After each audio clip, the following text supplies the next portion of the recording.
Joe Garagiola was a catcher, announcer, and television host. He played 9 seasons in Major League Baseball with the St. Louis Cardinals, Pittsburgh Pirates, Chicago Cubs, and New York Giants.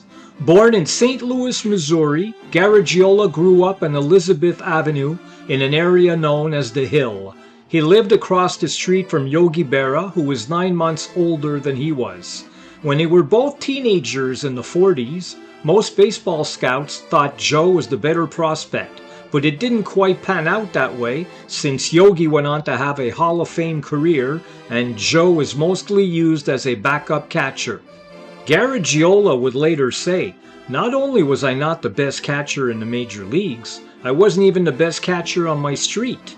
He was signed at age 16 by the Cardinals and made his major league debut in 1946. He batted 6 for 19 in 5 World Series games during his rookie season. He was 4 for 5 with 3 runs batted in Game 4. It would be his only World Series appearance. He only appeared in 676 games over his 9 seasons in the National League. In 1970, Garagiola observed, "It's not a record, but being traded 4 times when there are only 8 teams in the league tells you something." Joe wrote a few books after his playing career. He also turned to broadcasting, first calling Cardinals radio broadcasts from 1955 to 1962.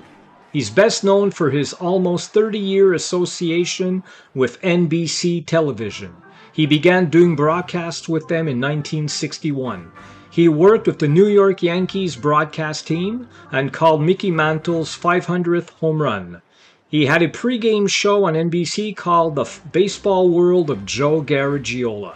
I remember listening to him, Kurt Gowdy, and Tony Kubek when I was a kid. He later worked for the California Angels and Arizona Diamondbacks, where his son Joe Jr. was the team's general manager. He retired from broadcasting in 2013. He was also a co-host of The Today Show and sometimes guest hosted The Tonight Show starring Johnny Carson.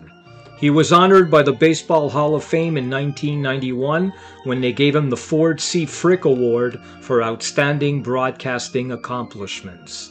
Joe passed away in 2016 at age 90.